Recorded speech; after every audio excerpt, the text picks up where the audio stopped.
Does he look like he's all ready? Good evening, good evening.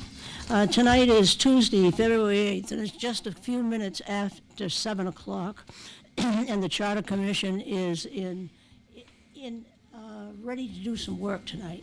We've been working hard every night, but we'll continue and do some more hard work tonight.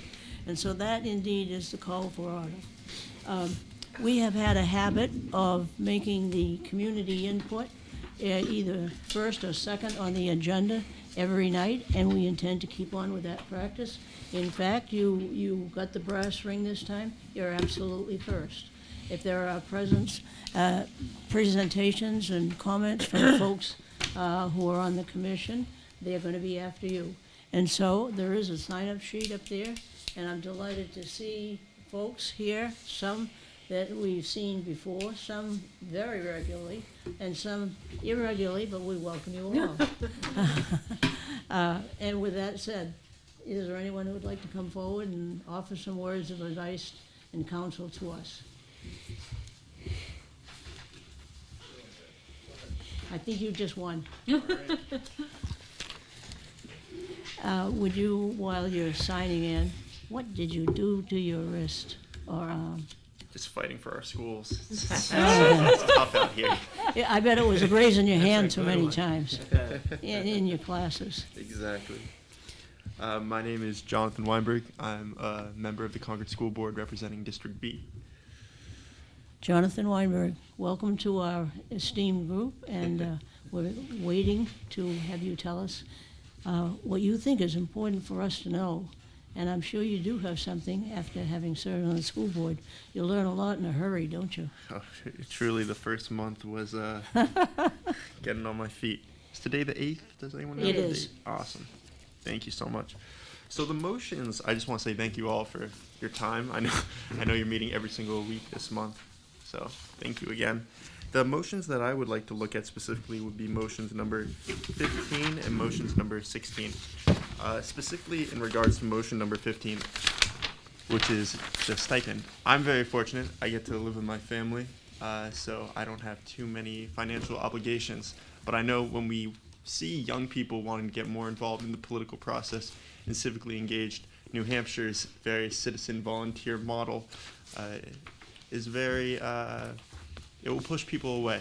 And I think, while sure, we pay more, we pay $1,000 per stipend rather than the state legislature, which is $200 per year per term, it still inhibits many individuals who this might be a path that they'd like to pursue, as well as represent their communities.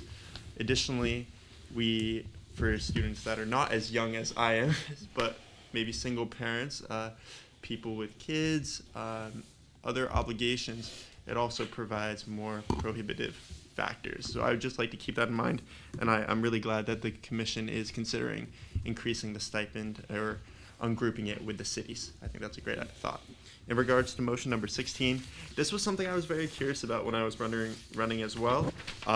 When I was told I was not forced to disclose financial payments, which was kind of mind-blowing. And it was rather funny when I was doing campaigning and everyone was like, "Are you funded by George Soros or whoever?" And I was like, I'm not, but I guess you'll never know. So I think it would be very wise for for you to move forward and require financial disclosures. May I interrupt you for a minute? Definitely. We folks who are here on the commission were required to. So do you think that we have a little bias? Absolutely. But no, that it is a very strange move, which I was very surprised about. And I think especially as we're seeing school boards become more well-known and more apparent in social media and the news cycle, and I think it will only become more important to know where individuals are obtaining money from if they do, in fact, fundraise. I'm happy to answer any questions as well. Are there questions from the members? I just got one. Regarding 15, if you were to pick out a number for the stipend, what would it? That's a great question. I've done a lot of thought because when I was initially running, I was thinking, wow, that would be really cool if by the time my tenure was over on the school board, if we were able to increase the stipend. But I was like, it's going to be a hard battle because it's like just a young guy that wants to get money easily. So that's why I was hoping by the time I was done, so I wouldn't be the one to receive it. I don't know if it would be 10,000. I know we've looked at other districts as well that have gone up to 7,500. But I think in excess of 5,000 is what I was thinking, but I did not have any specific number as well. Thanks. Well, I want to assure you that we've had a member of the public who was very kindly provided us with a whole lot of data on the stipends around the state. So we will be looking at that, just as we will any other of these topics. And we'll have some research to help us. But it's always nice to have an opinion from someone who's right there at the front lines. Yes, Tom? Mr. Weinberg, I just have a comment, and that is that I appreciate you coming forward with that. That's not easy for a board member to sit there and say, we ought to have more money. And you explained it very well, and I know what your feeling is, and I know what your heart says, and I appreciate it. Thank you. Are there other questions or comments? And I too thank you. I'm sure that you have a busy schedule between your regular work and your work with the school board. So we appreciate you showing up tonight. Thank you so much to all of you. Thank you very much for coming. Is there someone else? Yes, Mr. Schweiker, welcome back. I bet you've been following us on the internet, and I've been following you on TV at City Council. Well, thank you, Madam Chairman and members of the Commission. I'm Roy Schweiker from Concord. And something I just noticed is, am I correct in saying that about half of the members of this commission have served on the school board? Not quite. But anyway, in reading the charter, school board is allowed to submit amendments to the charter itself. So it's kind of interesting that, people who were on the school board and had a chance to submit amendments already, wanted to serve on the charter commission, and I wonder to what extent they're serving on the charter commission because they don't want anything to change, and they're trying to stomp out all the amendments. There are no current school board members serving on the charter. I didn't say current school board members. Just in case you were thinking that. No. I'm talking about they had an opportunity when they were on the board to submit amendments. They didn't do any then. And so why do they suddenly want to submit amendments now, or is it they really don't want any amendments? And the reason I mention this is I'm very disappointed that what I would say the good government questions were all uniformly voted down. I mean, I don't think anyone here really thinks that the school board members should be selling each other district property for well below its value, which happened recently in a community and was found to be illegal under those communities' bylaws. I don't think anyone here thinks that the school board should limit the bidders on the new junior high school to their buddies, maybe adding a few million to the cost, but nobody seemed interested to put either of those restrictions in the charter or any of the other good government amendments, shall I say. So, I find that interesting because my idea of the Charter Commission is not that every amendment you send out is personally recommended by you, but it's only recommended that the city have the opportunity to vote on it. So I think that it's very unfortunate you're not allowing the voters to enter in on some of these because I think the voters might have a different opinion on some of those. And as far as the ones that are here, on 1 and 2, once again, my original suggestion on revising the charter, that's the clerk and the treasurer. My original suggestion is not that the charter say that the school board appoint them, but rather that the charter say the school board can determine how they're seated or whatever. As in, the school board may wish to make it like other school district employees that the superintendent nominates them and the school board ratifies. So I don't think that saying the school board appoints them is the correct way to say it. As far as the elections, it's interesting that, you're considering both having fewer, you're not going to have more you're not going to have more school board members, but you are maybe making some or all more of them at large. And I think that, that may or may not be good. I think that somebody said what you don't want is allow special interest groups to pack the board, and I think, you know, having the by ward is a better way to keep the special interest groups from doing it, but I'm not sure. There's an interesting concept for congressional districts that may be an interesting concept for the school board, and that is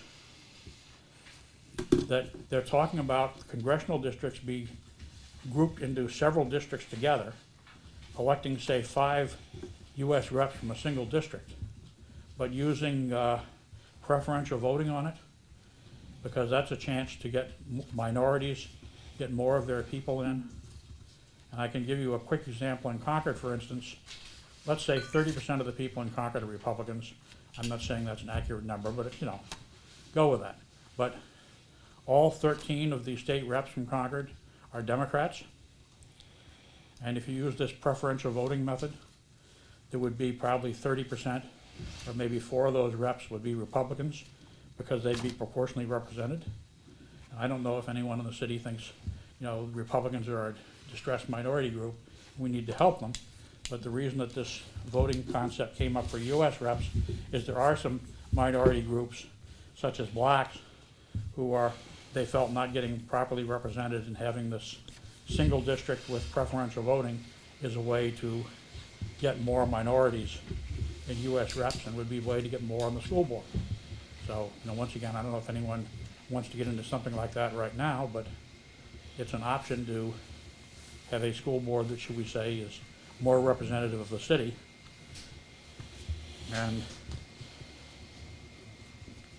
going down here, as far as the stipend to school board membership, once again, I'm not sure that having the stipend set in the charter is the correct thing, but I don't think that you should put an amount in the charter either. That if you don't want to set it always the same as the city council, then you should say it's to be determined by the school board. Once again, as Mr. Weinberg was saying, put something in like they put in the US Constitution or whatever, that the salary of the representatives will not be increased until after the next election. And I don't know if that's 1 year or 3 years, because some of these people have 3-year terms. But if you're going to let the school board set their own salary, you should make sure that it's 1 to 3 elections out, so that they're not just changing it themselves. The reason I would give for leaving it set in the charter is the same amount as city council, is that I think there's a perception that the school board throws money around, and if they vote themselves a higher raise than what the city council gets, it will encourage those sort of people who say, oh, that's just the school board throwing money around again. So I wouldn't be unhappy to keep it the same as the city council and the charter, but I certainly don't think a set amount should be in the charter. If you're going to change it to where the school board can approve it, subject to intervening elections.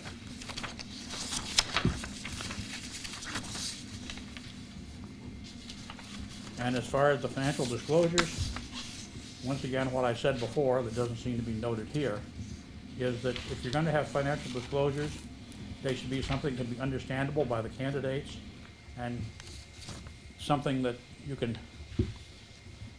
make use of. Like, I couldn't determine from the form whether the date in the filing document was the date that I had to turn it in on, or the date that I had to report my income and expenses by. The difference being, you've got to turn it into the clerk's office before 5 p.m. What happens if I see somebody in the evening gives me $5? You know, now I've already, made a mistake. So we need to, first off, clarify what the times are. Secondly, the way it's written, apparently other people can spend as much money on your behalf as they want to, and as long as you didn't handle it, you never have to report that, and they don't either. And if you were to spend $10,000 on radio advertising, but not pay the guy until 2 weeks after the election, you'd never have to report that, because you only have to file after the election once, and not if you spend more money later or take in more money later or whatever. So I think if you are going to have a financial disclosure requirement, you need to not say it's the same as the stupid one the city uses, but you're going to have to either write one yourself or find a better one to make it of any value. And I guess the others I have no comments on. Thank you. Thank you, Mr. Schweiger. I do remember your discussion about the disclosure things before. I believe we are following a standard format. And so have you registered this complaint over at City Council with their disclosure form? I guess the answer is no. Okay. For one thing, let me just explain something to get easier. That when I ran for mayor a few years back, they're subject to that disclosure form. But the difference is I could walk into the city clerk's office, they would notarize the form for me, and then I would hand it to them. Whereas I'm not sure that the clerk of the school board, depending on who they are, has the ability to notarize the form, which is a requirement of the form. So I would have to go find somebody to notarize it and then take it over to their office. And in another 10 years, all this may ordinarily be done online, except how do you submit a notarized document online? So that's why I say if we're gonna have a disclosure requirement, we shouldn't just use the stupid one the city has. But I don't know what the state does for state reps. Maybe they have a better one, or you can write your own. I remember well your first testimony on it, and we have record of it. Thank you very much. Is there anything else you want to tell us about the motions on dividing them into the ones for more immediate further study and those that were a little bit later on in the process? Is there anything else you want to tell us about this page that you have, which I think is, you've been referring to that and you probably knew about it anyway? Well, in other words, there are several motions which failed, which I originally submitted. And obviously I'm disappointed that they failed, because I still think they're important. But as I said, these are things I think should be a requirement, but if you folks don't want any part of it, what more can I say? You've brought it to our attention. All set? Yes. Oh, and thank you very much, sir. Thanks for coming. Is someone else would like to present to the, yes? Mr. Cotton? Would you give us your name and, Good evening. My name's Bob Cotton. I'm on the school board, newly elected this year. we won't hold that against you. Yeah, I know. It's been a interesting experience. Well, you had a major decision early on in your tenure. That's how you get blessed in a hurry. That's right. I believe that I've provided everybody with written comments And they were distributed. already, and I appreciate Ms. Jaggett for distributing those. So I just wanted to emphasize a couple of them and maybe comment a little bit further. The ones I'd like to talk about specifically are the ones relating to the size of the school board and to the representation within the city. In my view, the size of... Excuse me, can you just give us a number? This would be, I guess, 10, 11, 12. Okay, yeah. Size. I support number 12, essentially, which says if it's not broken, don't try to fix it. My reasons for that are the following. I think it's important that we have a good cross-section from across the city. So I support the notion of having both district representatives as well as at-large representatives. I think that that's worked well, and I think it's important that everybody in the city feels that they have somebody they can go to who's extra local, and that they feel that they're being represented. With respect to the size of the board in general, I note that the size of the commission is, if I'm right, 9 people. Correct. I think that's a pretty good size for trying to actually get things done, as opposed to having large meetings with lots of talking and not a whole lot happening sometimes. I think it's a good balance, having served on a number of not-for-profit boards, et cetera, that you have enough people who can express different opinions and viewpoints, but at the same time actually get things accomplished and not turn it into a debating society, if you will. With respect to number 14, I think it's a given that if you're going to have ward districts, you ought to have people who actually live in those wards representing those wards. With respect to the stipend,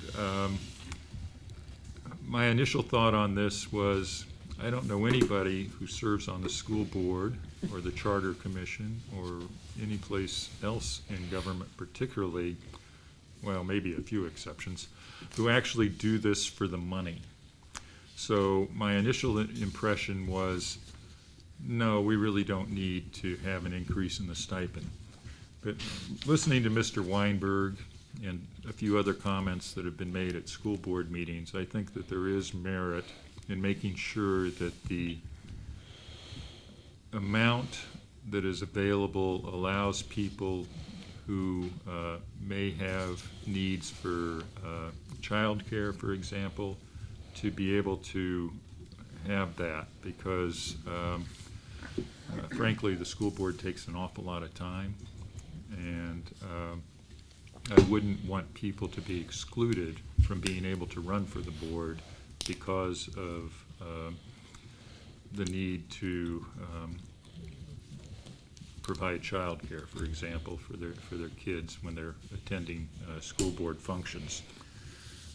As to the amount of that, I don't have a particular opinion, but I would think something maybe in the neighborhood of $2,500 would be perhaps appropriate.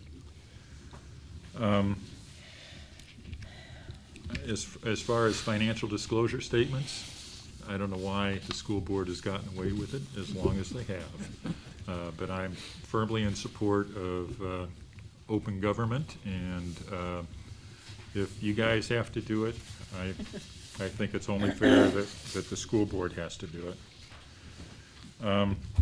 Items number 17, 18, and 19, I think 17 and 18 are pretty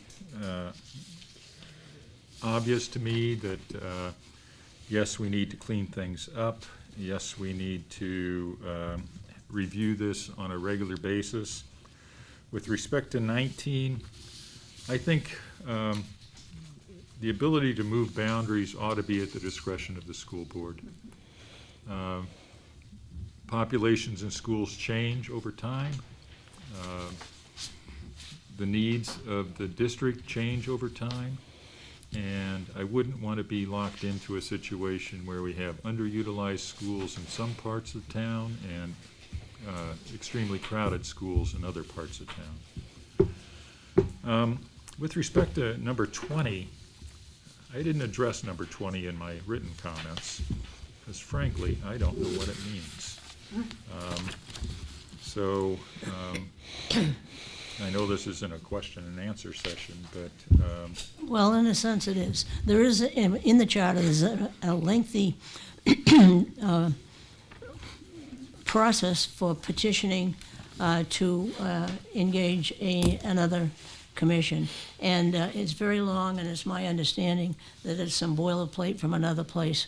And so we're gonna have to look at that and see, does it fit the Concord mode and model? And so when you say, I'm not sure I understand it, I have to tell you, I'm not sure I do either. I understand the overall goal, but the individual features are ones that need to be examined, and it's very long, and it will take some time to ferret out the capsule that's in the middle of it. all right. I appreciate that. Happy to answer any questions. Other questions for Mr. Cotton? Well, I want to thank you particularly because I know you have a busy schedule. You're newly elected. You're busy with Concord School Board things, but I know that you've been following us and sending us information and now showing up in person. And if we had more people like you, it would be a really good experience. Thank you very much. Appreciate that, Mrs. Solly. Thanks Thank so you. much. Thanks, Bob. Yes, the inveterate researcher. Thank you. This is Mr. Russell, as though he needs introduction. Charles Russell of Concord. And just one second. Is it correct that you were on the Legislative Study Committee that put together the rules for the first Charter Commission? I thought I saw your name on that list today. Or are you? Jesse Osborne put a bill in that said, that I requested in, I think, about 208, 209, that said any bonds above 10 million should be submitted to the voters. Yes. And that got a lot of attention. And I think Mayor Gross was still around and some of the things that happened, and that ultimately led to a compromise that said, we're going to appoint a commission, and I remember the city manager appointed me, and I think various people had. I put you down as a, let's see, This was the Concord resident. first one. So, and then that commission somehow or other put something together that went to the voters that says, shall we have a charter commission? Yeah. And then they voted yes, and then I don't believe I got elected to the charter commission. I'm not sure if I ran or not. I'll know tomorrow. Well, but anyway, so I was gonna do some, I didn't realize you were going on a weekly schedule, so I was gonna go over to the city clerk's office later this week and look up some of the campaign finance reports and let you know how much had been spent in some of these city council races. I was told the Ward 5 race, the victor spent over $2,000.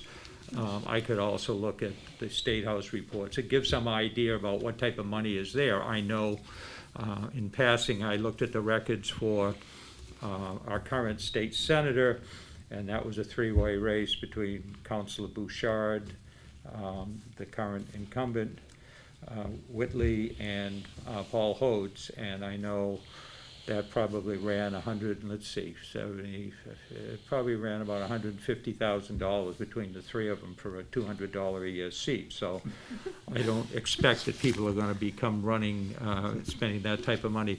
One thought about the stipend. So anyway, I didn't get my research done on campaign finance, but I do know, I think I handed in the council ordinance. But what they have is, if somebody didn't do it, there's something in it that says, if you're elected and you don't file your reports, you don't get seated. So that's a nice way. It's not like you're going to give them a penalty, but I think that's in the council ordinance.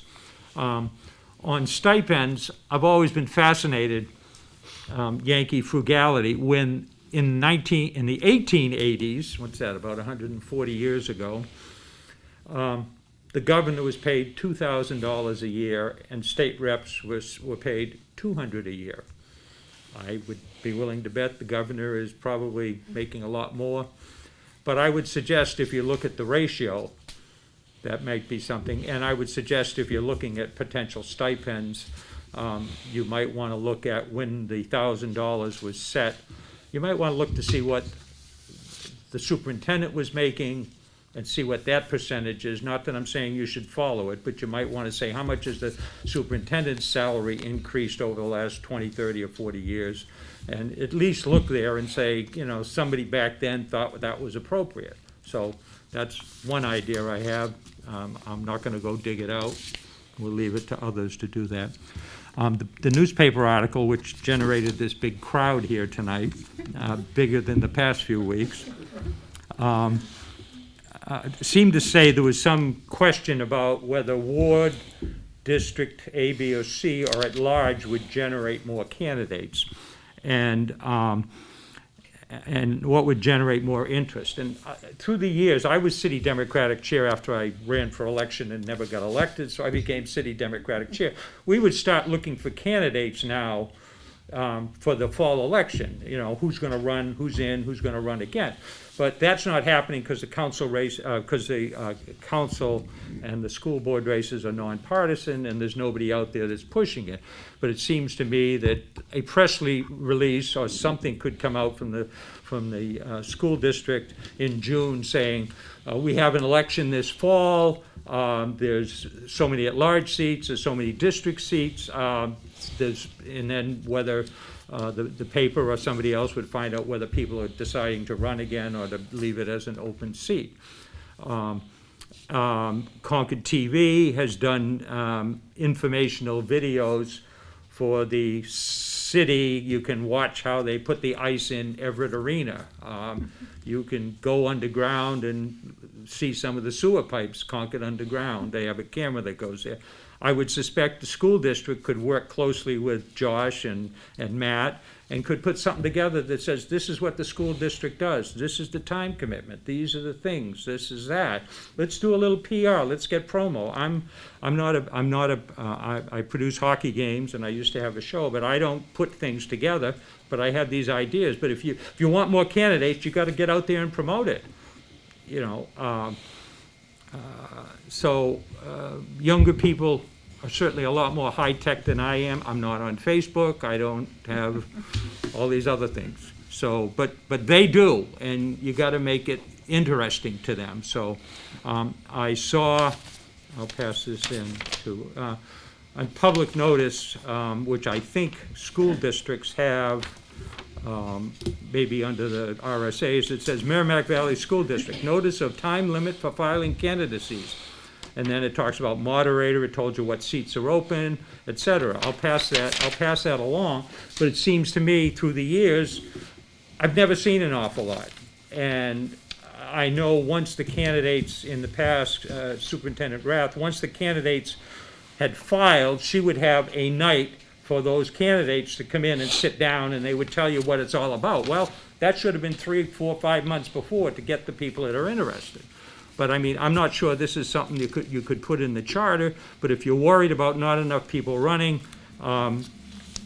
that December 26th article in the Monitor, activists right and left set sights on school boards, they talk about Fran Wendelby's 603, if you haven't seen the article, it's there in the Monitor. Certainly the teachers union, I would suspect, might be more active in getting candidates out there, the NEA or New Hampshire. PTAs, some of us have come from PTAs and you know, being presidents, and if you want somebody from your school, work your way up like a lot of people have through nonprofits. But I mean, how are you going to promote getting people to run?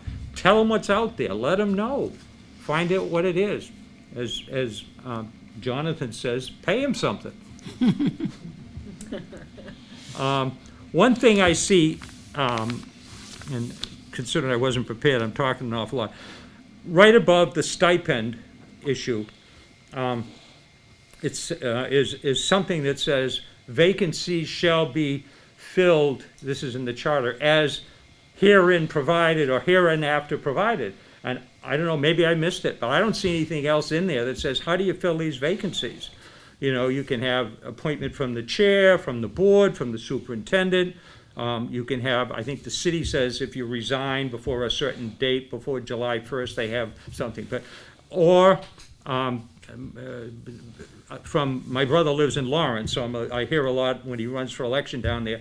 If you come in 4th in a 3-person race and number 3 decides to resign, die, or do something else, number 4 moves up. So. But anyway, so, I mean, you need some mechanism to say, what's the legal authority to put somebody in there, you know, whether it's, and if nobody else ran. So, I guess that's all I have to say. Thank you. And Charlie, as always, we thank you for your follow-through. Somebody's phone's going off or something. And we certainly appreciate the amount of research that you've done. And if we had more people like you, it would make our job actually harder, because we'd have to read everything and make sure that we've examined it, but we would have been saved the job of finding the research in the first place. We really do thank you. And I understand you're now meeting weekly on Tuesday nights? We will be meeting on the 15th and the 22nd. Okay. And, but then the March and April are still up for grabs, right? Because it'll depend on our progress. Our whole thing is structured on the fact that we have to have the preliminary report in to the AG, the Secretary of State, and the Commissioner of DRA on a given date, No. and we can't miss it. One interesting tidbit I picked up from a person in the know who shall remain nameless, but at some point, the city council wanted to raise the stipend for council members. This goes back 15, 20, maybe 25 years, and apparently the school board said, you can't do that because we don't have the money in the budget to pay since we are tied in, which kind of says one side is not happy with being tied into what the school the school district pay is what city councilors get. Seems to me you need to go your separate ways. The other issue is this Yankee frugality. Nobody's getting rich serving, and very few are getting compensated to heck with being rich. But, you need to pay some people some reasonable amounts to say, hey, I mean, I've been on, I guess, half a dozen nonprofit boards, and, I've gotten nothing, but I've met a lot of great people, and I've seen a lot of good things happen. And so I thank you all for serving. I know you're getting paid scads as well. You do know it's nothing.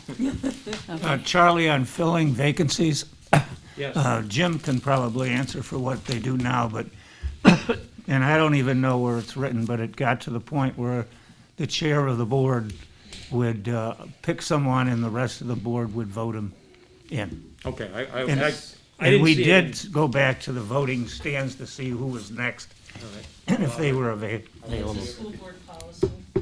Okay, I think we've heard from everyone who's here, who wants to speak, and we thank you all for attending. And if we begin to bore you, or you need to go home and watch the Celtics, we'll understand. And now, folks, I'm going to take a little bit of executive privilege here. You have a handout from just tonight, and there are 8 items on it. I've mentioned before that our job is not an easy one. I feel like we are building the airplane that we're on. We're flying an airplane and we're building it at the same time. However, it seems to me now, when we're about halfway through the first stage, that I can sort of outline 8 points of our work schedule and see if you agree that we have been in those places. Number 1, we gathered the motions. We gathered the motions from within and without, and from email, from all sorts of places. We gathered the motions, and then a couple of weeks ago, we had a very high-powered meeting when we voted on the 22 motions, and they were divided into 2 groups. Those that passed for further discussion and those that did not pass. And so, Mr. Schweiker left. What I wanted to assure him is that just because they were in the latter pile didn't mean that they would never see the light of day again. However, we needed to focus on the work that seemed to be the most immediate. Then we got to the beginning, the first discussion on the cluster of passed motions, and that was last week when we looked at 10, 11, and 12. And I will take the blame for us being confused about whether we could vote on that or not. But I know that I said, rather sternly, I thought, that I preferred that we didn't vote last week because we had 1 member absent. And I wondered, too, if we needed to make sure that we had more public input. Well, thanks to our press agent here, and I'll tell you, there's one lady we appreciate more than anybody at all. When you looked at the headline in yesterday morning's paper, above the fold in headline, it looked like it was 4 inches tall. If that didn't get the reader's attention, I don't know what would. And so by continuing a discussion to a subsequent night, we do several things. We allow for reflection on the part of the members. We allow for time for people in the public to know that we are still considering that matter. We're not closing it down after just one instance. We're also allowing time for a little bit more research, information, discussion to take place. And so there's where we pretty much are. And so we have advertised the second discussion, and we'll seek more information if we can. Well, what do you know? Two things showed up today, and one is Tracy Lesser has provided us with a handout, and you may either speak to it tonight, or you may present it when we go on to the next one, but I'd like to at least hear an encapsulation of your handout. Could you do that? Yes, so, I took Mr. Russell's comment that as a, someone who does research, I should do some research. And so I took him seriously, and I've spent the last week, and I'm in the middle of a literature review of, board voting, district versus at-large, whether looking nationally, diversity, non-diversity, how you get more candidates, how you avoid special interest groups, and I will have a report for you better next week, but I started an initial pass through the literature, trying to stick to things that are studies that have been through the peer review process, rather than just op-eds in the paper. And so this handout that I have for you today, though, is to inform our discussion on the wards. It is the number of registered Concord School District voters per ward. So you can see that the numbers are the same on both sides except for wards 1 and 2, because wards 1 and 2 also consist of the Merrimack Valley School District. So if you look at District A, which is wards 1 through 4, the total number of potential voters in District A is 6,446. District B, which is wards 5, 6, and 7, is 8,214.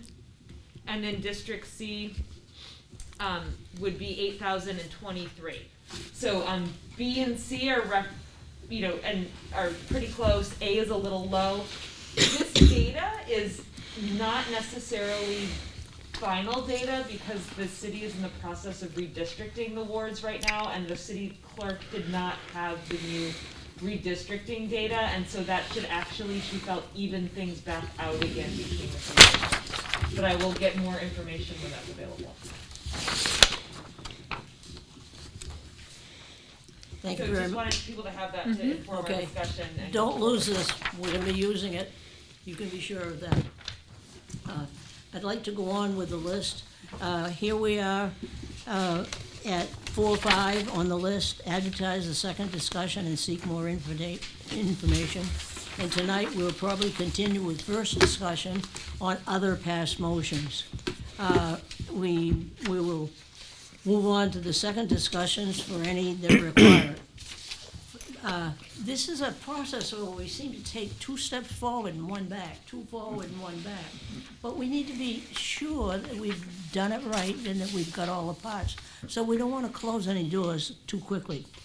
By the time we begin to narrow in on getting it done, number 6, we'll be voting on all the topics independently, and then it's going to be important to look at them as a totality, because if you have some kind of a conflict or some kind of a combination or some kind of a repetition among those that have passed, we need to correct that, or we'll look like fools in the first preliminary thing. They'll say, well, why do you have this and this too? Aren't they repetitive? So we need to make sure that these all fit, the ones that have survived. And we'd have to make the necessary adjustments. We, of course, have to hold a public hearing on the entire preliminary report and, of course, have public input on that.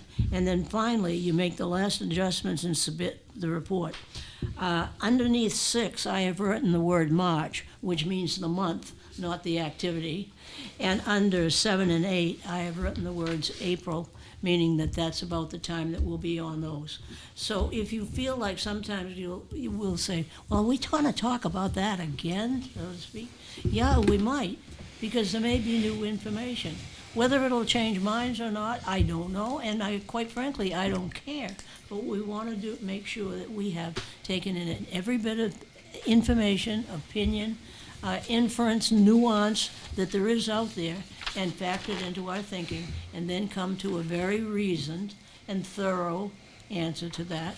Then we have to make sure that they all fit together, so to speak, and finally they get submitted.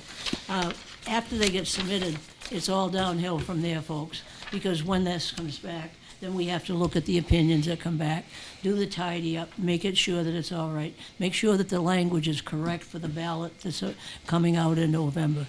So I thought it might be just a little bit helpful to put this out, these 8 statements, and it's mine. If I have erred, let me know. But as I say, I was so glad that we did not take a vote last week for 3 reasons. Number one, we didn't have a person here, and we want to have all 9 people here when we do vote. Second thing is there other information out there that we should be looking at? Thirdly, should we have a little time to absorb all of this and let it gel and see what happens a week from now? And then fourthly, and clearly it got a result, she announced through the paper that this is what was going to happen tonight. And you can see what that sort of thing does compared to our usual status. So with that said, that's all there is to the sheet with points 1 through 8 on it. That's why I put it here, just so you could see how we're going to build the rest of the plane while we're trying to stay up in the air. Thank you, Tracy, for yours, and I have just a small piece. I finally figured out, thanks to Lyndon, how to get into the records of the 2008-2009, and I'm going to call it Legislative Study Committee. And yes, we did have 2 members on it. Clint was on it, and Bill Glan. What I'd like to do for you tonight is just simply read down through and tell you the members who were on that. Because that committee, which was 6 and 6 is 12 and 7, about 19 people, came up with the rules for the first commission that met 10 and 11 years ago.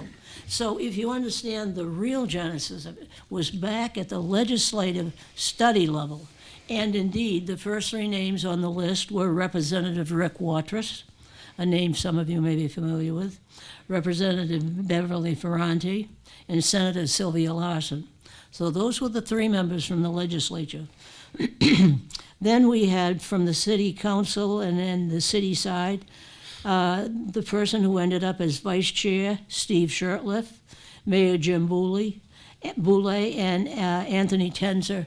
Anthony has been active in things to do with the Comcast franchise. And so there were 3 city members.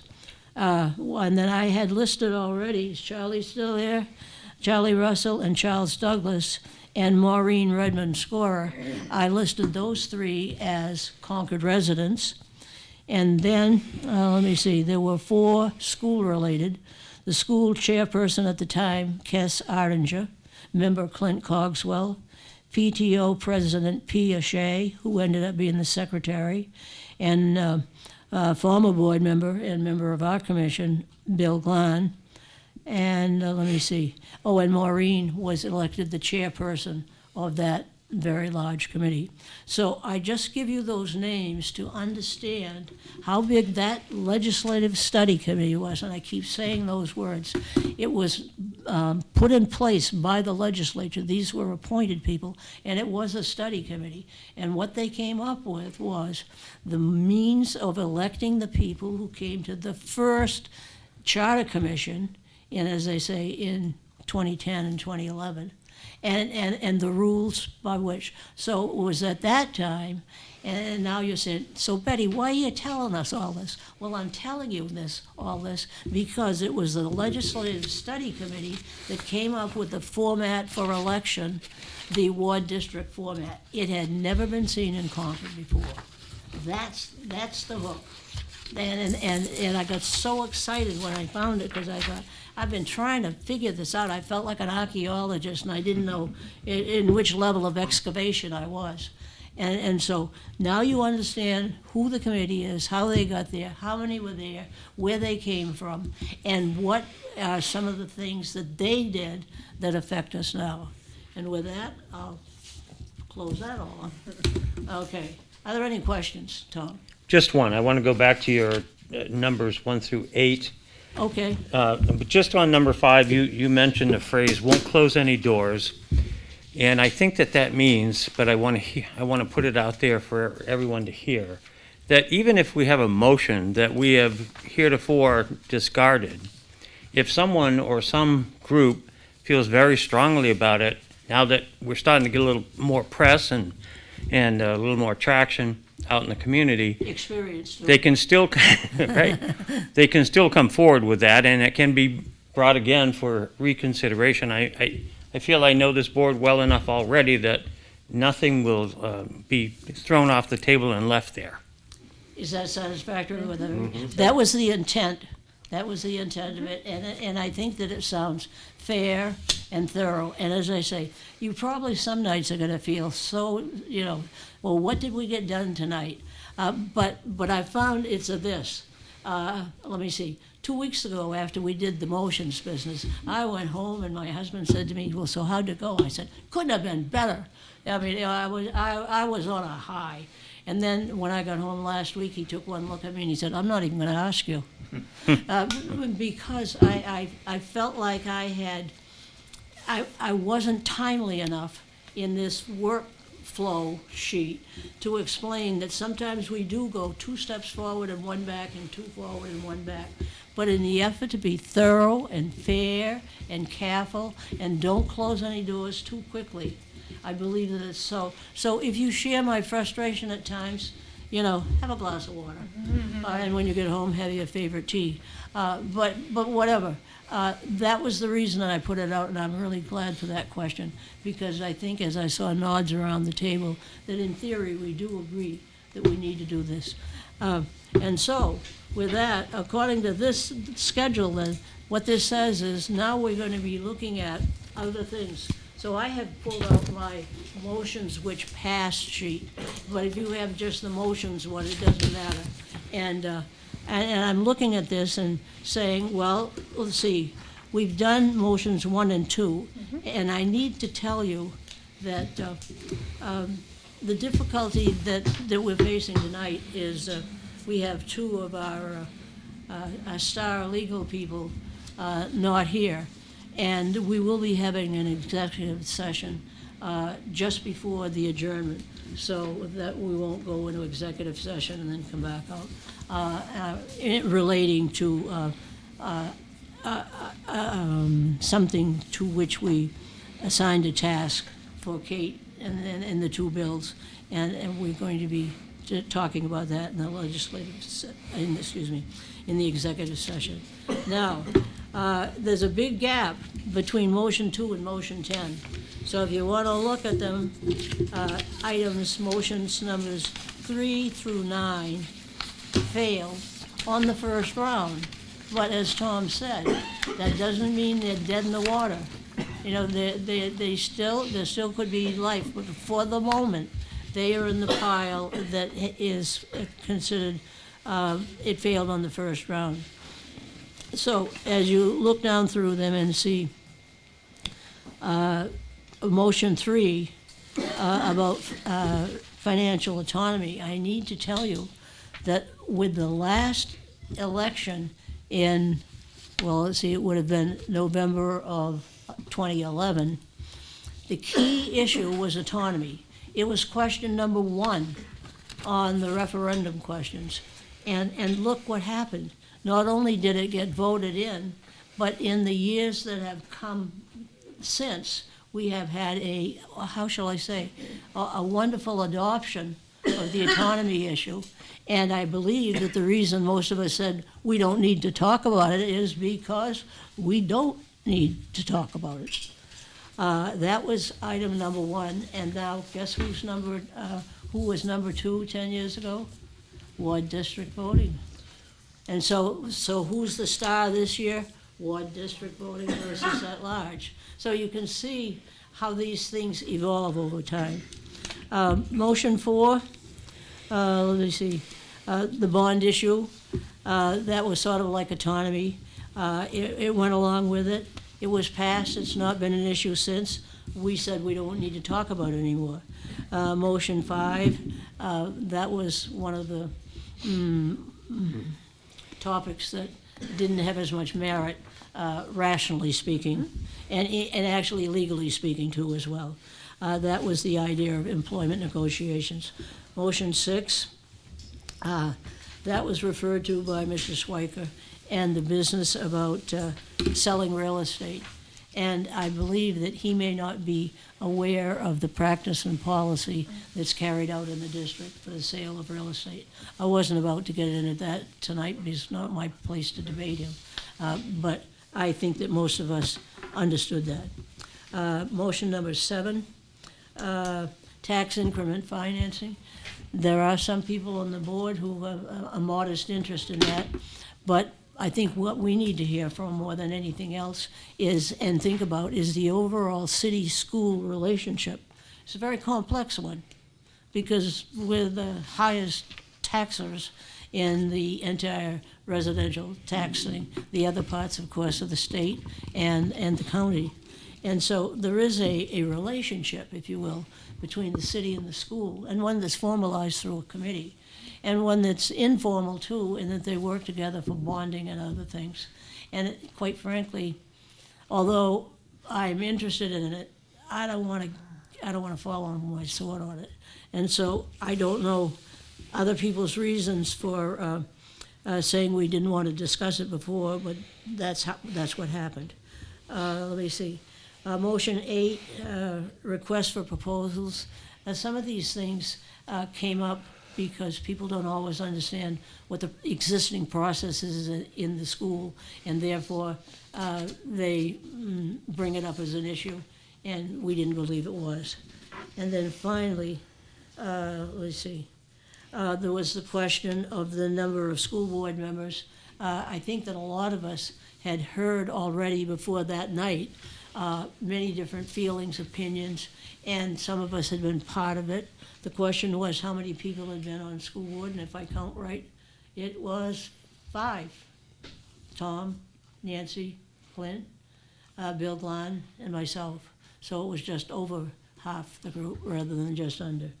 And so with 5 people having served on the board and having an opinion that said stay at number 9, that one was, so it looks like we have, oh, and then we have several others that have not passed muster towards the end of the group. I think it's 19, 21, and 22.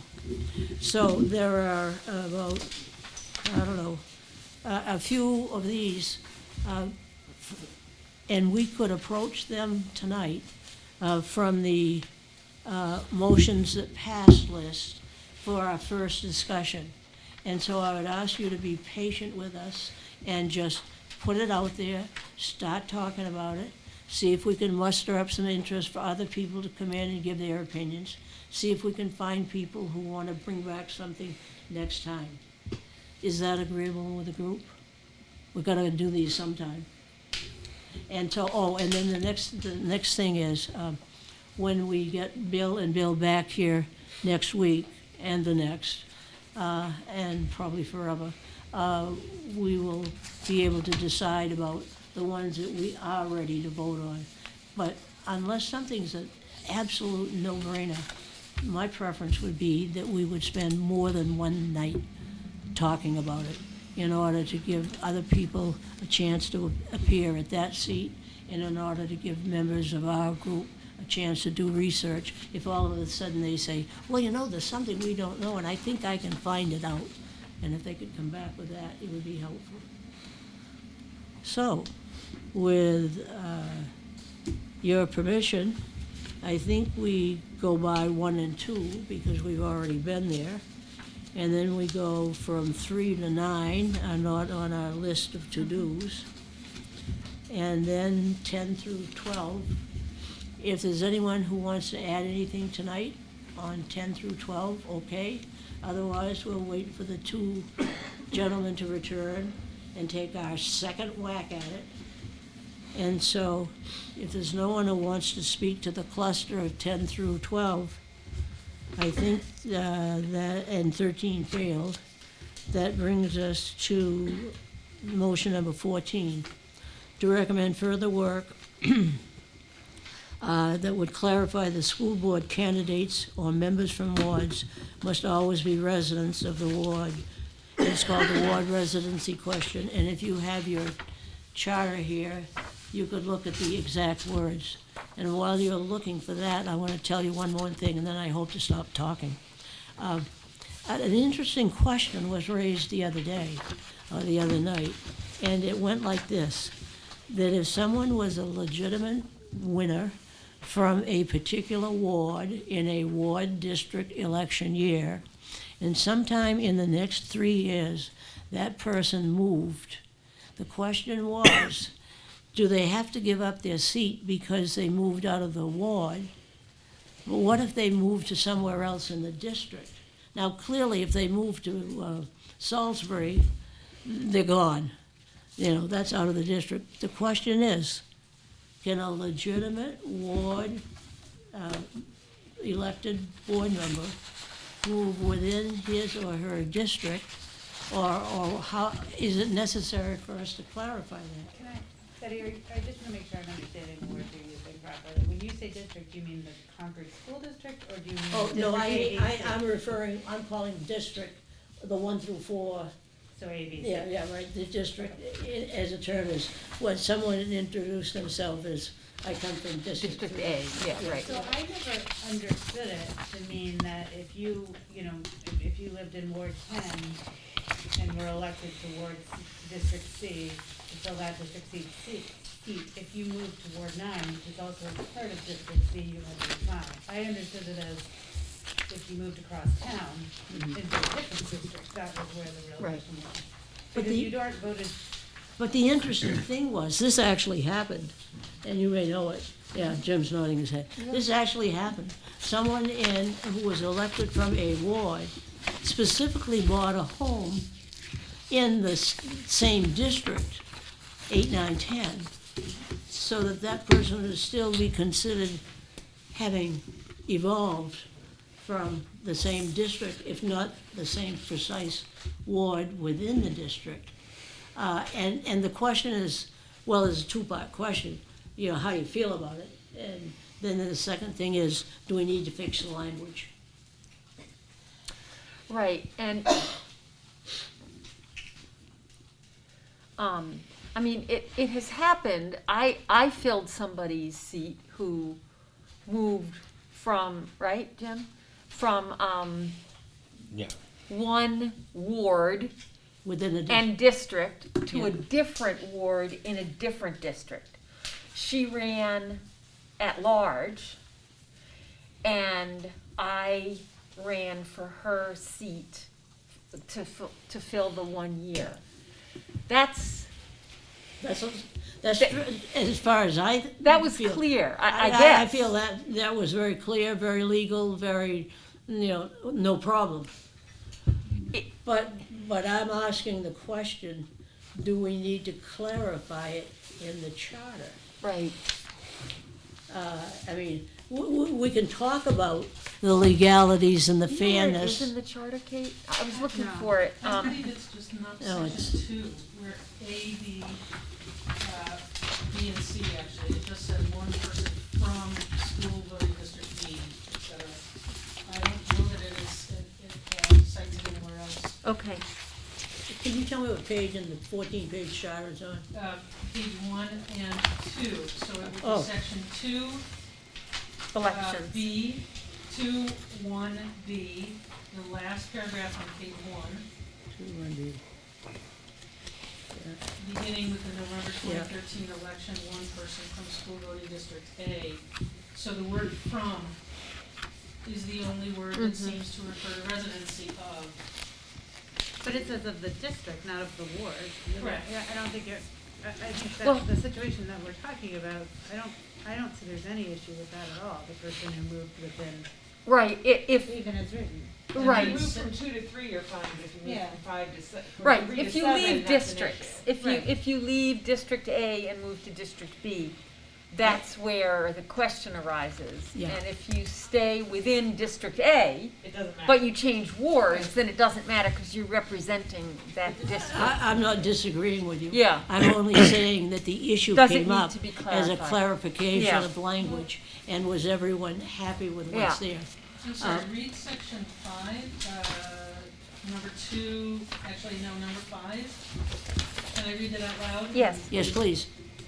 and this may not apply completely. Qualifications, no person shall be a candidate for election as a member of the Board of Education who is not a duly qualified voter in the district. I presume that means Concord School District. I would assume so. Whenever a board member ceases to be a resident of the, again, district, I don't know if that means District ABC or Concord School District, the board shall declare his seat vacant and shall fill the vacancy as herein provided. That's the only other But that must section that I mean, find. that must mean the school district.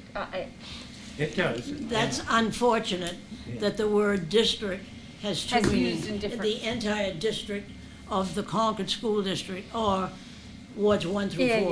Yeah. And so, I have no position on this, and you're doing exactly what we should be doing, and that is, we're having a preliminary discussion on this now to see, does it need to be fixed, and if so, how? And it's a time saver, because when the other two folks get here and we go through this again, we'll probably just go through it just like that. But I'm saying that these are the kinds of things that we just have to make sure that we thought about it carefully. And so I would ask the question, are you ready to put this on? I'm trying to get some verbiage here that'll work. Yes, Lyndon? Maybe one thing the commission considers is to reword your motion to say, must always be residents of the district, that is, District ABC. Of district. Take the word out and put district. So does that bother you? If they are District A and they move to District C, would you want them to resign from the board? Maybe you change your motion as a motion. Well, let me just add that the reason I don't like that is because what you could do is you say, let's say you're in District A and you move to C, and you're only 2 months into your term. What you could say is, please, just stay in that role to the next election, and then the ward gets to elect, the A gets to elect another representative. That's the But solution. Don't leave that spot open for 8 months, because that's too hard on the board. Well, yes, and if you ran another election, you wouldn't do that, but it would be costly. See, so this is exactly our point. I'm calling this first pass. We're putting this to the question the first time, and we're thinking about what does it mean and how do we fix it and so forth. I'm not suggesting that we fix it tonight. I'm suggesting that we think about it and listen to other people. That's the whole point of a committee or a commission. I'm also trying to sort of think about how you would put this before the voters. I mean, we're having trouble articulating it. Yeah, right. We've dealt with it in a common sense kind of way. I mean, the board has dealt with whatever came before them in a logical kind of way or the member themselves, as I think happened in the one I'm thinking of, said I know I need to resign this seat, but an election was coming right up, and so. Well, I'm sorry, there is It's a all right. policy, the school board has a policy, board member or district officer resignation, so that if someone were in 2 months to move out of their district and the Yep. charter indicated that they needed to resign, the policy says that the school board president shall nominate and the school board shall elect by a majority of vote Okay. an individual from the same district, or if replacing a school board member who is elected at large, from the city at large. So the policy takes care of that. So it's an internal vote by the board, not going to the voters. Correct. Yeah, To fill out the term. yep. But that's only if someone leaves the entire district. Am I Concord. correct, Lyndon? Concord Leaves School Con- District. Yeah, leaves. Right. Yeah. For reasons of health, change in domicile, or anything. Right. Yeah. If a board member resigns. Exactly. But I have to add here too. Nancy has made a very important point, because one of the difficulties that we will be facing, and especially our membership who are legal eagles here and be doing that work. And incidentally, Bill has already started on that. Bill Ottinger has already started to work on what are the items that are no longer applicable, and he was working on. But the language that has to be used for the ballot is extremely difficult, because as Nancy points out, it has to be crystal clear. You can see how we, who are somewhat familiar with it, are discussing it and clarifying, but someone who's in the voting booth, they need, a few seconds to decide, and they're not gonna stand there for 2 hours trying to figure out what we mean. So this is a future problem. I don't know why I had to interject it now, but it does exist. Just to remind us, yeah. Yeah, Tom? So I wonder if this wouldn't be considered one of those issues that belongs under the cone of the school board and not the commission. If it's something that it's happening within district, not, and the district's already got a policy for somebody that goes out, but something that happens within district, somebody leaves District A and goes to District C. So I'm sure that the New Hampshire School Boards Association, Barrett Christina, would probably be able to direct Jim and others to an answer to that in a real heartbeat. Yeah, okay. No, So I wonder if we could be so bold as to ask, Board President Jim Richards to take a look at, because you have so much time on your hands, Jim, that, or at least, maybe you can elect someone to look at that, but at any rate. But this, just so you know, Tom, this policy is from the New yeah. Hampshire School Board Association. Sure, Yeah. but does it dig down Doesn't- deeper to within It district? doesn't, because we are a different kind of district. All right. Okay, So we Eric. just gotta answer that question. Well, Wards. Eric, you have something to add? I do on this, and again, I don't know where, a legal standpoint or anything like that, but it's a concern with resignations, is people move for a lot of reasons. I mean, their house could burn to the ground. The next one in this housing environment is not there. Let's take a board member with 10 years' experience. How do we make an accommodation to not lose that person? That person could be mid-50s with 2 kids at home that they're desperate to get rid of. They want to downsize. Sorry, that's me, Barry. But, and, you have a wealth of experience there. How do you keep that? Or how do you try and keep it? Is it, you know what I'm saying? Is people move for all reasons, health reasons. So I guess what Whatever. So They have private should we lives. Yeah. Put in something that says if you're elected for a district A, B, or C, and you move during your term, you get to finish out your term.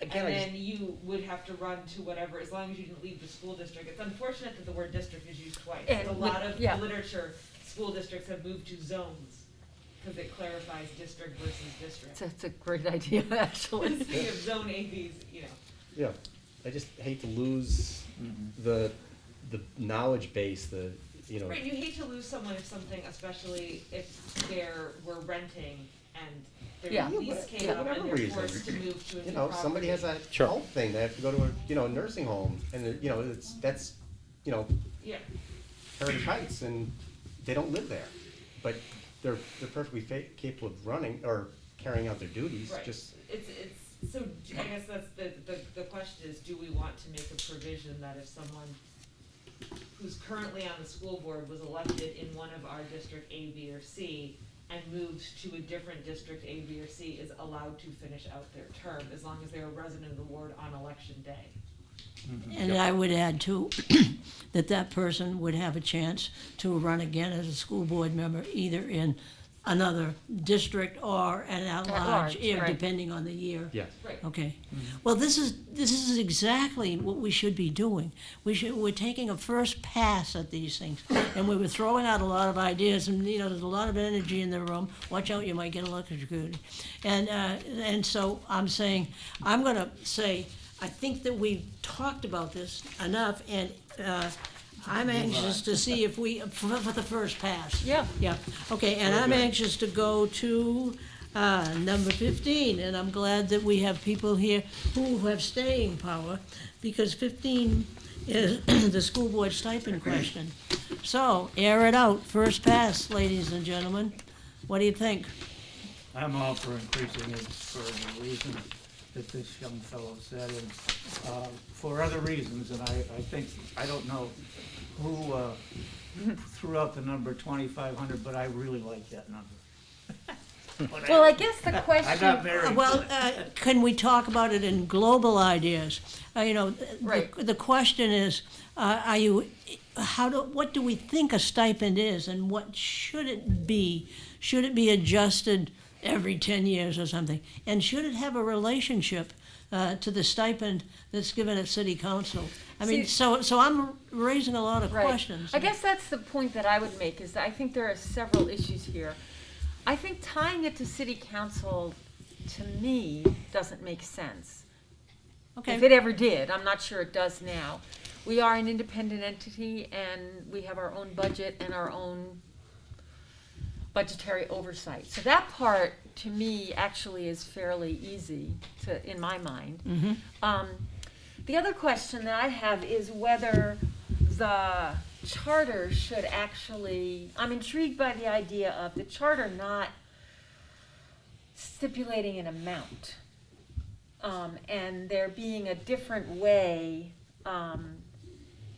every, I don't know what the frequency would be, so that the people on the board aren't voting. I think it's very awkward to have people currently serving vote for the amount. That part I understand. The way we cycle voting, I'm not quite sure then how that would happen. But separating it from the city council, to me, is a no-brainer. And the question, the big question I have is whether we really have to designate an amount in there. Is there another way to do that? Anybody else? I think, I agree with you, Nancy, but I think the idea of putting a set number for what could easily be a 10-year period doesn't make a ton of sense, but I also agree it's hard to ask the school board to Yes. vote themselves a raise. You could, I'm just brainstorming, but you could say, you know, a percentage increase every 2 years or something like that, whatever it is. That's true. So it kind of has a way that it moves up over time without the school board having to vote on it That's themselves, true. but that it isn't That's stagnant. another way to do it. Yep, I like that too. For the election issue, I mean, you could say, let's say the school board, you said the school board could vote their salary, but, so the school board is elected in 3-year cycles, so the next election cycle, it would take effect for whoever that won, and then who's ever sitting on the board, it wouldn't take effect in until they passed a reelection or failed a reelection. So some people get the raise after 1 year, some will get it after 2, some will get it after 3. Well, seeing that none of us are currently serving on the school board, and I, for one, never intend to again, because, never mind, because, that probably is not an issue. What we hear about is people in Congress who are passing judgment on their own salaries and how inappropriate that is. And so, fortunately, we don't face that as an issue. But, you know, maybe I'm like Charlie, I pinch every nickel twice. I'm going to remind you that there are, 15 city council members, and the Concord School Board's only 9. So you could double the Concord School Board stipend and still only being just paying a little smidge more than the city council people are doing. I don't want to think about that because I don't think they should be related. However, there is a philosophical reason for a stipend, and then there's a financial reason for a stipend. And the stipend does get paid out of school district funds, and you pay that as taxpayers. Right. So there's still somewhat of an obligation there. I just needed to throw that in. Yeah. Some other ideas about the stipend. Go ahead, Tom. So maybe it's clean to say a percentage of the superintendent's salary. Someone mentioned that sometime earlier. And not to exceed, pardon me? It'd be a Very very cool. small percentage. Well, it would be. It, 0.004 or something. to increase it to, say that someone's making $150,000, you'd only be looking at a 1%, so it would be $1,500. If you want to go with Clint's love of his life, which is $2,500, you'd have to be looking at, 1.75% Yeah, right. perhaps. But it just seems to me it makes it clean and easy. Superintendent's salary is probably not ever going to go down from here on out. And it would be at least a watchful guide to get things rolling.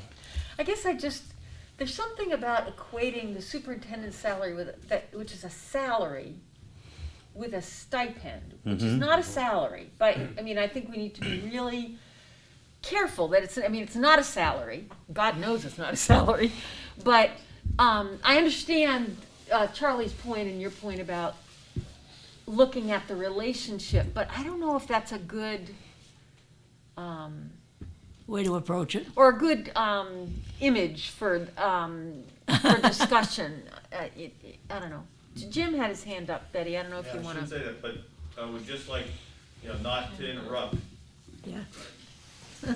We're gonna get you to talk. I apologize for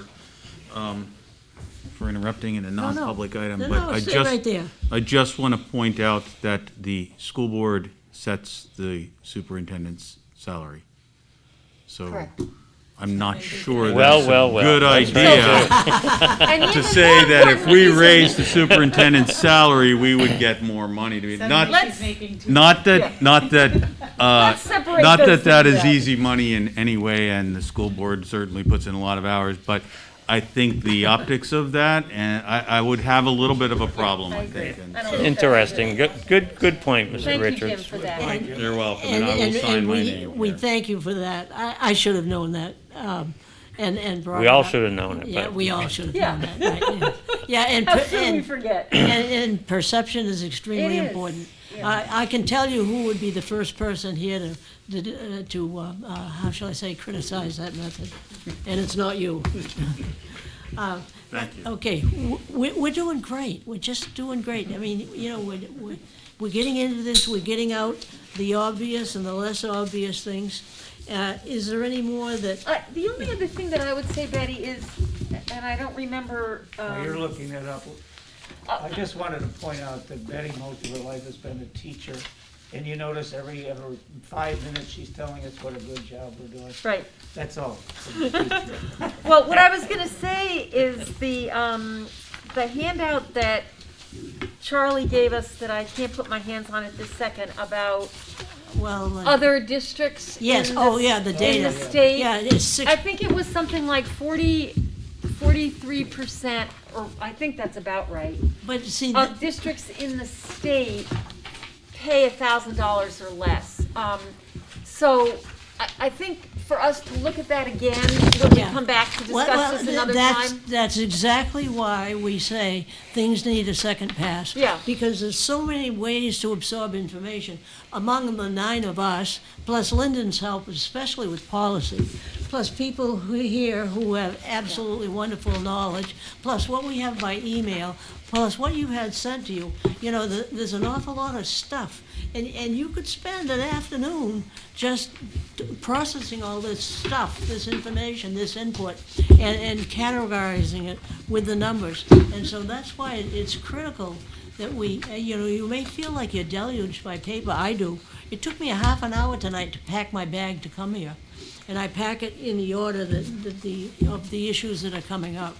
And so this is exactly why we do this, because Nancy has raised an important point, and that is, don't forget, Charlie, as I've said so many times, has done research for us, then let us use it. And Lyndon, I have that chart, and I'll just give you one quick stat.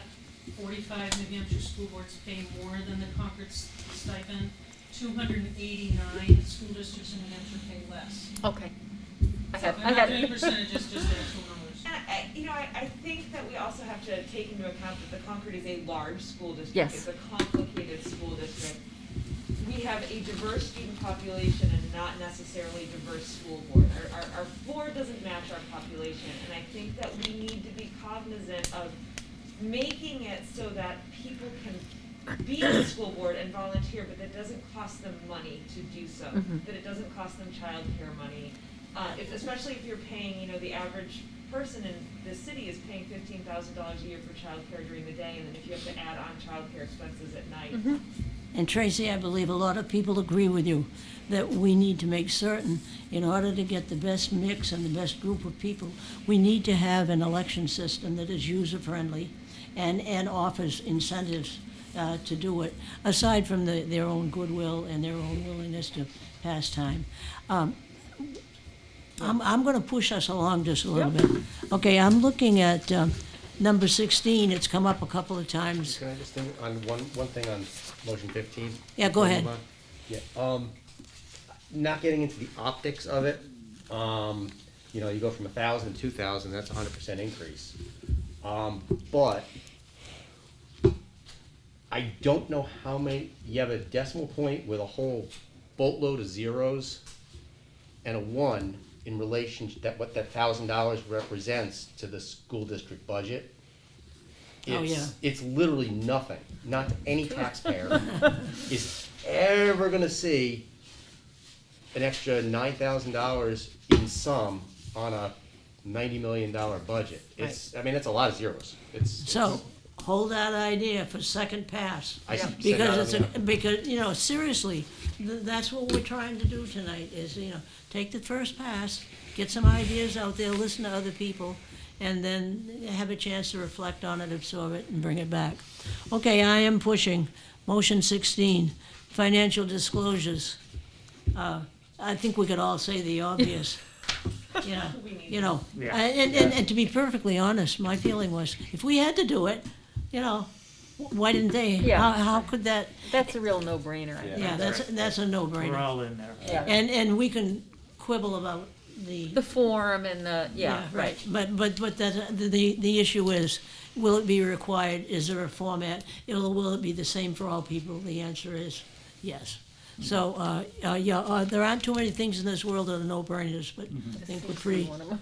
Okay, I'm gonna push again, motion 17, to delete the provisions that are no longer operative. That's another no-brainer, is it not? And, and that is that, I think that can be done. Bill has a way of doing that so that it doesn't take up a whole lot of space and a whole lot of thought. That's what I was just gonna ask you. Does something like that have to go before the voter? No, I don't. No. I mean, that just seems foolish, that we want to change dates in the charter. Well, I said no, but I'm not sure. I mean, what happens if less than 60% of the people say yes? I mean, so it doesn't even make any sense. Yeah, I mean, Yeah, I well, don't, that's why I think that Bill knows how to do it, by putting it into the preliminary report, such that they declare it's legal or some darn thing. Okay. But I do think that. we don't have to I don't belabor it. think, I just don't think was- that we waste a question on the referendum, on something That's as. Can I make a Yeah, go suggest ahead. on that one too? As I was reading through the charter, I would say 99% of it is written with gender neutral language, but occasionally a his Yes. slips in there Yep. and a he, and I think that, it's 2022. Yeah. We need to get rid of gendered language in the Yeah. charter. Yep, it's good, great pickup. Okay, here we go, motion 7, no, we were on 17, now we're on 18. I don't expect that we're going to, because I'm gonna close this down in a little while, I don't expect that we're going to even begin to dent on motion 18, and that is, should the commission provide a specific future date, such as 10 years, like the last one did? There are two very different views on that, and we can start in on it, what I'm gonna call it, after 5 or 10 minutes. Okay? Have at it, folks. You know, at first I thought 10 years was a good idea. But I think one of the things, I'm just gonna throw it out, is there are two other methods in here of people being able to address the issue. And Linden has one, and that's the cost of a charter commission. Uh-huh. Good point. It takes time and money to do it, and it darn well better be worth it, I think. So I'm just, as they say, have at it, folks. Your ideas on first pass. I would say if the method by which you could amend the charter were made clear and easy to read by the general public who wasn't a practicing lawyer, then I would consider it, but as of now, when I, read this thing, there's no way, I mean, I can see why nobody's ever tried to amend the charter, because I don't think it's possible hiring a special attorney to do it. And I think school districts change every 10 years, populations change, and this isn't the Constitution of the United States, it's a constitution of it's a charter of the school district. And so review and openness and willingness to change is never a bad thing. You should always circle back and see if what you did still holds water. I agree. I think that's actually very well said, Tracy. Tom, Eric? I think it should be revisited as part of the charter. And, you know, whether it's a Tuesday or not, whether that's maybe a little too specific, but it should be 10 years or 10, thereabouts. Tom? Thanks for coming. Thank you. Can I? I too agree that it should be revisited. I know that there are lots of opportunities for folks, if we spell it out clear, as Tracy has suggested, and rightfully so. But still, people are reluctant to do that, I think. I think that, you know, just look at the amount of work that we've done here in just these few short months, that some of it maybe didn't need to happen, but had to be looked at. And some of it needs to be looked at very carefully. So I would think that, you know, that I would keep the language, clean it up, maybe not secure a particular date, but 10 years looks like a good thing. You know, who knows what the future brings, and maybe a need for it. I'm of two minds on it. I agree with you that a lot of things change in 10 years. When I think what color my hair was 10 years ago, I was a different person. I wasn't me at all. And so 10 years can make a huge change. But aside from the fact that I still can't decide, there is one thing that worries me just a little bit, and that is, and I know you're going to have a stroke, that 6 people on the school board can suggest a review, and I know 6 people is 2/3 and 2/3 is 0.666667, and all the rest of it. But that number 6 bothers me, and so there may be some other little ramifications, some fingers out from this issue beyond just the idea of a mandated 10-year exam. So I think I got lost there. Are you saying that I know it takes 6 for the school board to suggest an amendment, right. yes, right. And that would happen even in a 10-year, with the 10. Oh, yeah. So No. to me, that's sort of a fail-safe. So if something really dramatic happens in the next decade, that the school board feels strongly enough that they can get a 2/3 majority to petition a change, that's good. But if not, then you've got a 10-year time to say, we're gonna look at this. Oh, yeah, they're not exclusive. Yeah, I mean, they're not you mutually can exclusive, utilize any one of the methods. Yeah, No, but you call me an absolute Scrooge when I think that I want to have 7 school board members rather than 6. oh, I see what you're saying. Yeah, no, that was my problem. Going back to what you're saying, Betty, is, you know, that the school board has always had this authority to do so with a 6-person vote. Yeah, However, we are making recommended changes now.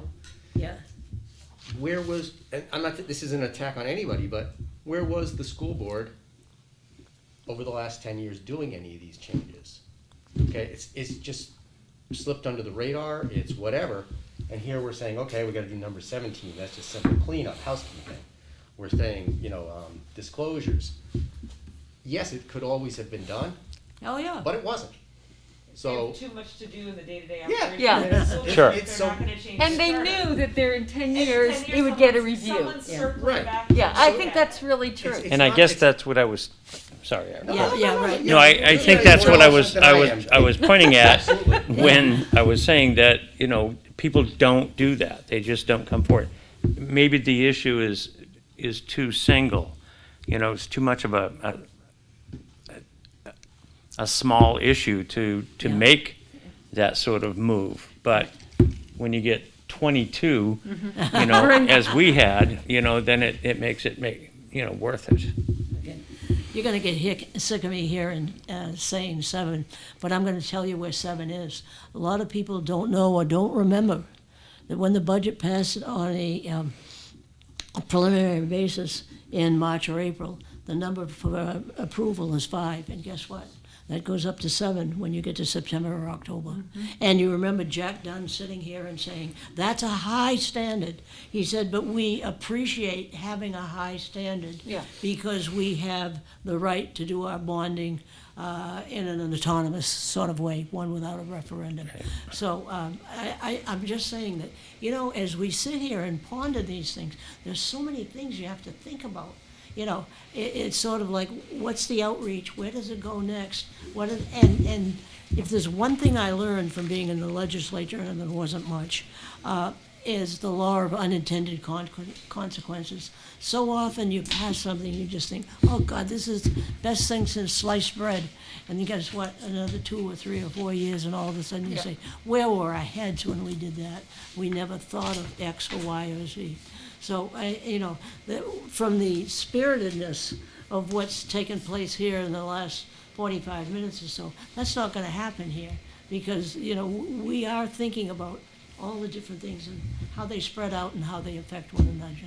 And so with that, again, I'm going to take prerogative and move to housekeeping, and we're going to wrap up with an executive session on a personnel matter. Okay. That, of course, is with your approval. Is that okay? Yeah. Okay, we want Sure. to get you home before it gets too icy. Okay, let's see.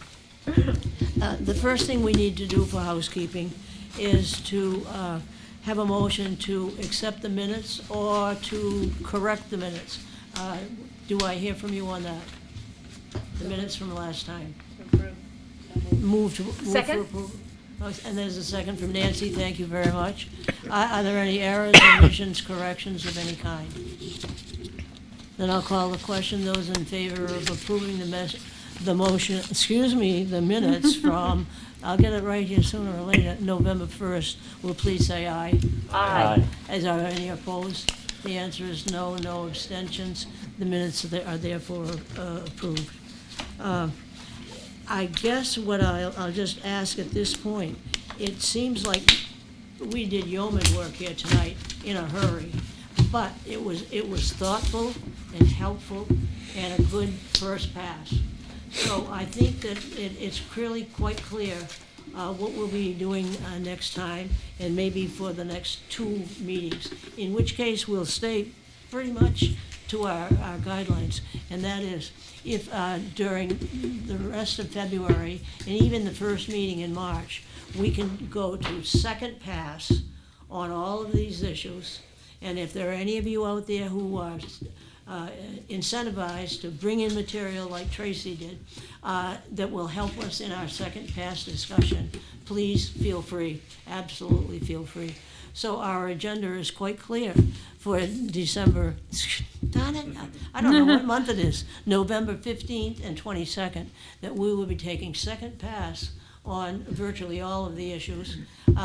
Leave plenty of time for ward district versus at-large, because that clearly is the hot button issue this year.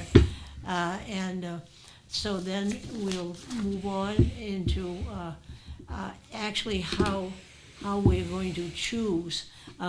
Nancy brought it up another good point. We cannot have 22 items on the referendum ballot. That's not going to be anyway. I'm exaggerating on purpose to make a point. But you know very clearly that if a voter starts down through and it isn't crystal clear what the intent is of the question, they'll quickly say, well, I'm not going to do this, and they just won't do it. So we have to make sure we have in all of the referendum questions that we want, and yet we need to make sure that we don't have too many. Yep. And that sifting process will be somewhat difficult. So, last minute things before our executive meeting, anything from any board members? We all set on where we're going? Yep. Do you feel a little bit charged up after, finally? This is a good discussion. No, seriously, yeah. That's our goal, and it's been hard getting traction for this. But the next few meetings are gonna be high-powered because they'll be in the final stages. And so hang in there, hang in there. Lyndon, what have I forgotten? Except to go to the, Can you just state that we will go into executive session and that when you come up, you will simply adjourn and that way we can end the recording? oh, yes, yeah, okay. Thank you all. Thank Okay. you all for Good coming. night. May I have a motion to go into executive session for personnel issue? Nancy? So moved that So moved? we, yep. Is there a second? Second. Okay, there's a second. Roll call vote, Betty. Roll Good night, call. folks. Thank Good you. night. Thank you. Bye, Yeah. thank you. Thank you, Irene. Betty, can you do a roll call vote on Yeah, right, yeah. So he's gonna leave and we're gonna finish and formally adjourn. Is that the process? Right after the roll call vote. Right after the roll call. Yeah, after, Do the roll call now. what? Can you do the roll call now, so that you go. Yeah, okay, yeah. We need a roll call, I'll call, just, to go into executive session or.